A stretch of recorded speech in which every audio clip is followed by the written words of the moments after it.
Hello, my friends. I'm Rick, and this is your seat at the table. And of course, little Missy's still sitting over here. She's getting a little better. We're allowing her out into the rest of the house in short bursts, so she can try to get used to the other kitties and vice versa. That's not working so well, but we'll give her time. You know, everything takes time. But she's very well behaved with us, and we had to make some adjustments because she discovered that she could get her paw up under the door and then started doing this stuff, and she does this stuff all day and all night long because she wants out of this room and into the rest of the house with everybody else. Anyway, we are looking at Battletechnology. This would be issue 0201 if you go by the cover. Now this is a copy. This is one I had. One of them. I had most of them. The only issue I have with this particular PDF is that it's blurry. So whoever was able to transfer it, and I think I can't be 100% sure, but I think it was a copy and upload kind of scenario. I've done that before. It can be an arduous thing, especially if you're trying to do that to a source book. You almost have to destroy the book to take it apart, and so you can do the pages one at a time. And so there's parts of it that are just a shade off target. So it makes them a little blurry and hard on the eyes to read for any length of time. And it's just my opinion on it, of course, but there's nothing wrong with the actual issue itself. So we're looking at Magazine of Combat in the 31st Century, Battletechnology, available in every fine junkyards everywhere. Join us, Target on the Future. We are Tharkad on Guard, BattleMech Weapons, Crisis of Range and Accuracy, The Fifth Kill, Pleasure Planet, Departments, Worldbook, BattleGear, Mech Tech, and somebody's trying to sneak in the door. Who's sneaking in? Well, hi there, Fluffer. Hi, Doofus. You gonna nose around? Mr. Doofus figured out how to open the door. Yeah, that's what he can. I usually have a brick in front of the door to keep him from. The door itself doesn't latch. The latch has been broke long before we got the house, and so it's just a handle to open and close the door now. I have a latch on the outside so we can latch the door to keep the cats from opening it, but once you're inside the room, you kind of don't want that latched. Alright, so we want you for Battletechnology again. And then this is the staff at that time who were soliciting submissions. You could write pretty much anything that you saw inside with the covers of these things. You could write your version of it as long as it's canon, or following in the trail of canon, and then submit it to them at the time, and then you may have got lucky and got an item published. That's probably 15%, 20% of the articles and information that's available in a lot of these books are from people like you and me. So if you have this desire and this belief, this wish that you want to contribute something to the game that you love, by all means can do so, and do so on a regular basis, and keep submitting material, and be patient. The key word is patience. It can literally take decades before you see something published.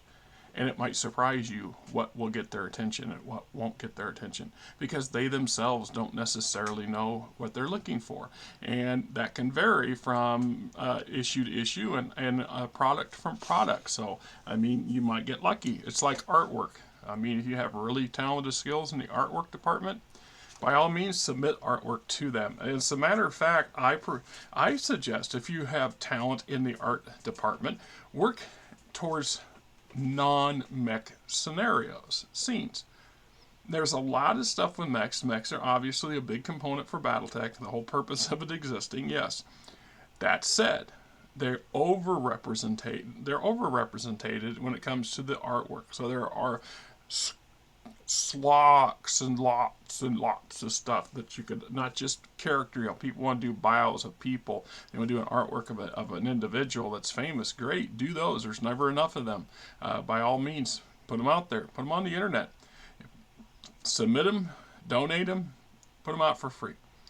Because eventually you'll find a lot of people that are, YouTube creators, for example, that will tap that sort of stuff and make use of it. So, you just never know. So, anyhow, we got journalist deaths. Question, heart attack or murder? Battle Force Command College graduates honored. All right. So, we had graduate actually conducted in a simulated battlefield conditions, a classic clash of virtually equal forces over standard field conditions. Virtually equal over standard terrain, which tested for the fundamental theories of Yerzhan Kurita and the works of Alexander Kerensky. Major Myers was awarded the victory using his Kerensky wedge over Major Harding, who employed a nearly successful variation of the Yerzhan Kurita's block and sweep technique. The Federation sons feel both proud and safe knowing the tacticians of Harding's and Myers' prowess safeguard our borders, expertly trained by instructors like Professor Lewis. By the way, these are all folks that were at a convention that participated. Just saying, right? Yeah. Kurita and Steiner forces settled off at Gen Con once again. Right.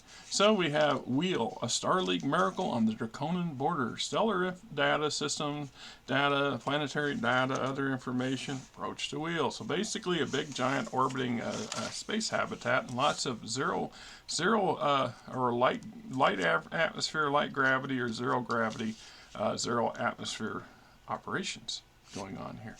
And we see some pictures of some mechs on a frickin' airless planet. Ay-yah! Very tricky combat in an airless environment.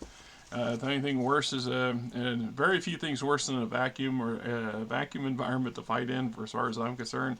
It's another thing when you add it to a planetary condition where the atmosphere is extremely deadly or toxic. Then you have, once again, any kind of breach in the armor of your vehicles or your mechs or your infantry, and they're toast.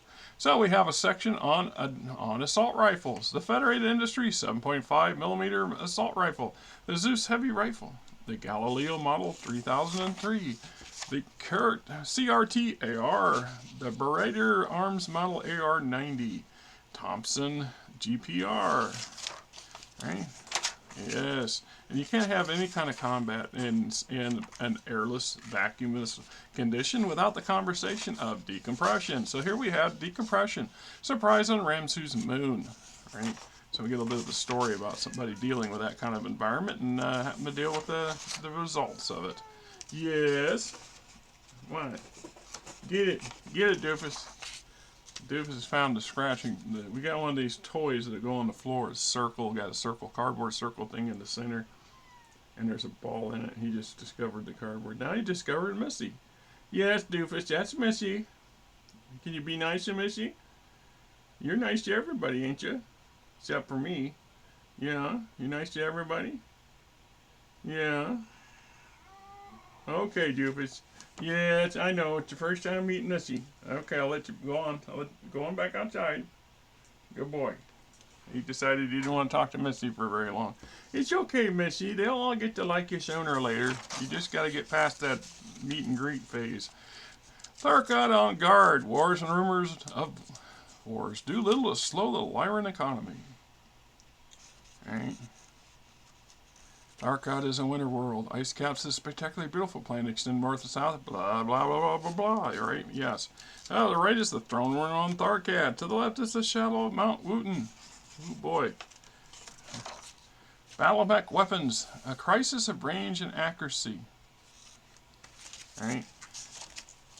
I'll give you the caveat here. If there's one thing BattleMech combat is noted for, is the tendency for mech warriors to get in close. Nearly all mech combat takes place at ranges of less than half a kilometer, and more than half the ranges of 200 meters or less. Several popular misconceptions have attached themselves on these figures. One of these is that the range of BattleMech weapons is sharply limited to the half kilometer or less. Another related to popular BattleMech myth is that the 31st century technology has collapsed to such an extent due to centuries of unremitting war that lasers, particle cannons, and the like manufactured with today's technology are incapable of hitting targets at ranges of more than that vary a few hundred meters. Both notions are demonstratively and patently false. In this article, the Battletechnology takes a closer look at the major battlefield weapon systems and how they work. The question of BattleTech weapons range has plagued mech warriors and simulation specialists alike for centuries. Can demonstrate that in the commonly published ranges for most of the modern battlefield weapon systems are strikingly less than the weapon systems in common use 1,000 years ago or more.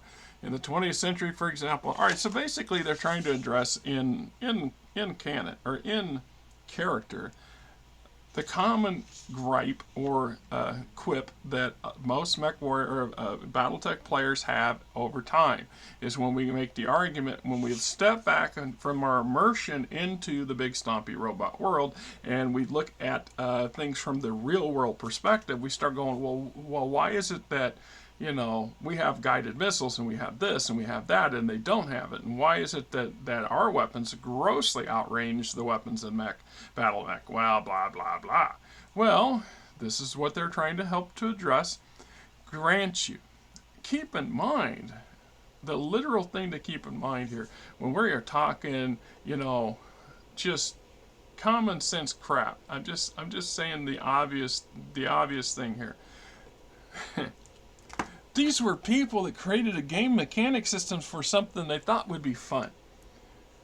They didn't sit down and spend a god-awful amount of work trying to make it as realistic as possible.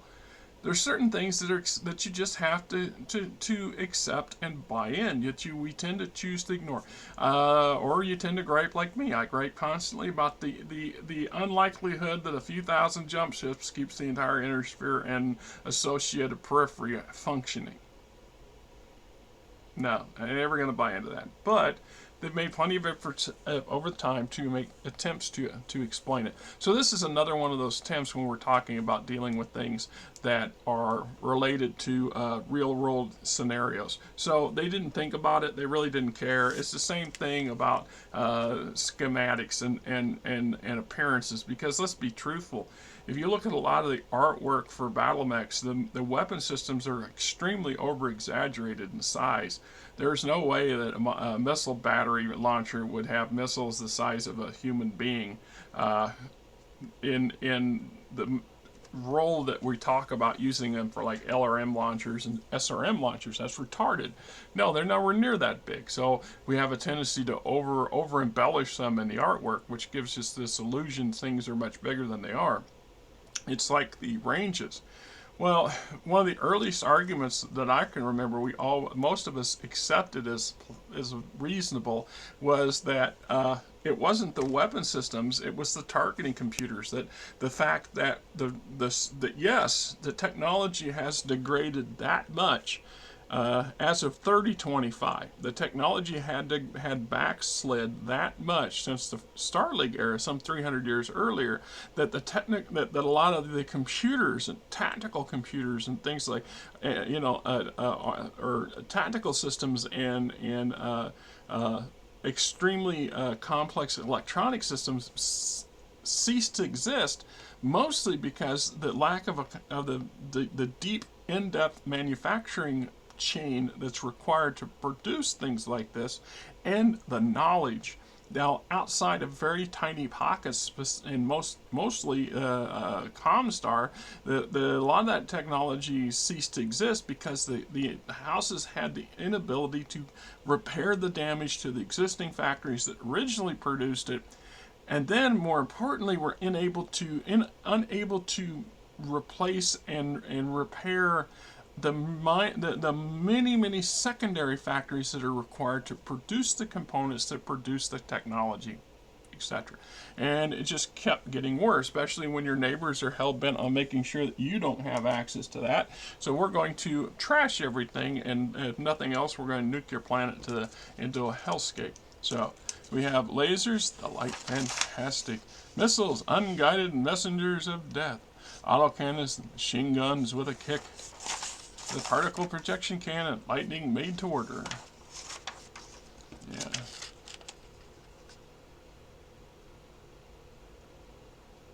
It goes into some other wonderful stuff. Machine guns, the ancient killer of the battlefield. The flamer, anyone got a light? Limited ranges and a collapse of civilization. Yeah, so ranges listed in the mech-mounted weapons in various publications, manuals, and journals have been frequently criticized by weapon experts on the one hand and widely publicized on the other by anti-war activists, political groups, and scientific lobbies on the other.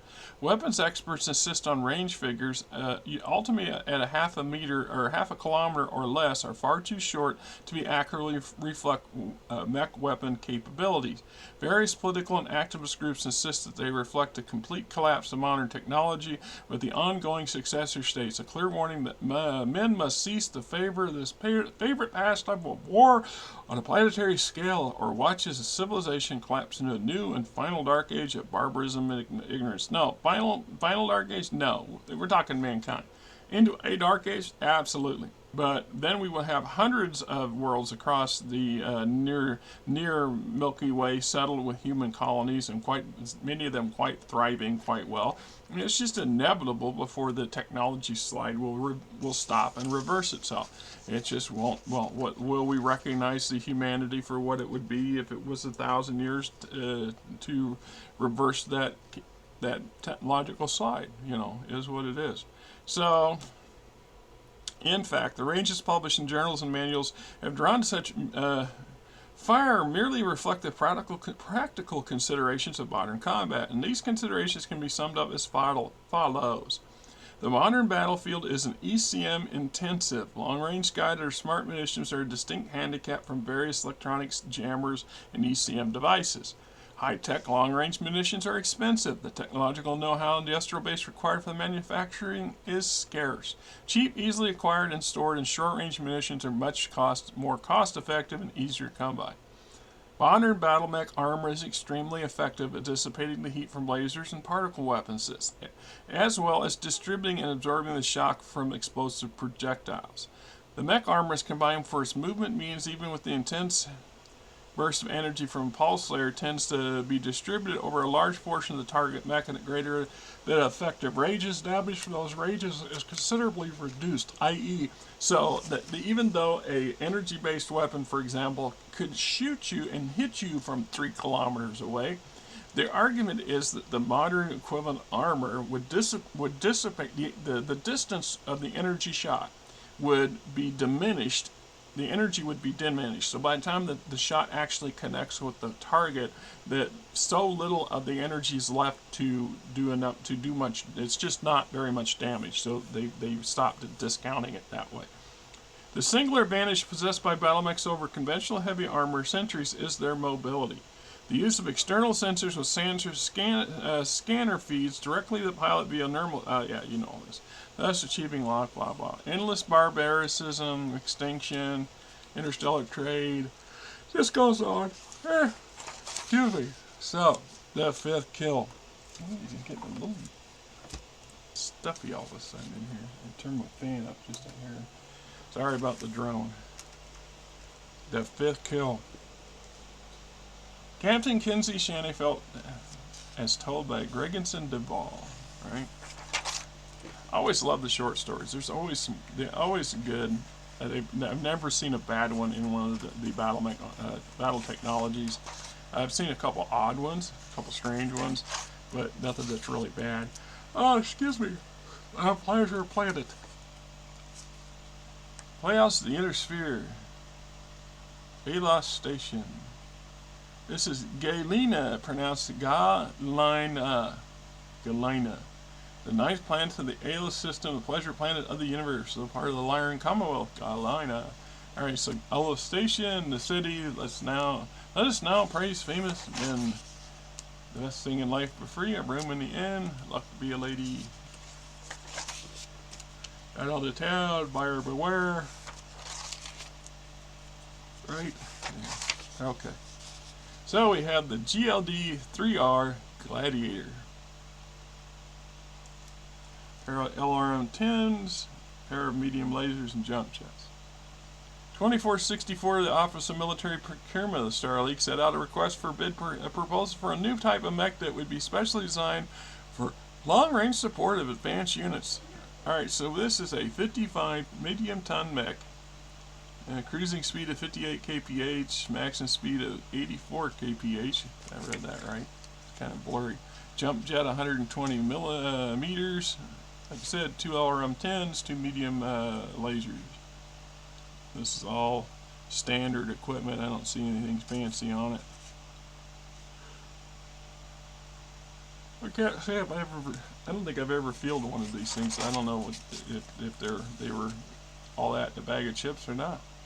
Option rules variant 0103-A. Range combat, maximum range. Battletech simulator.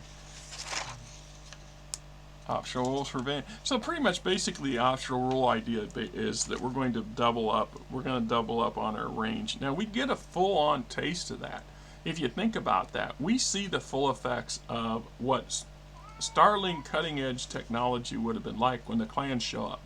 And the clans are hitting at 2 and 3 times the ranges of inner sphere equivalent weapons, and they're hitting head on. I mean, they're hitting with a full potency.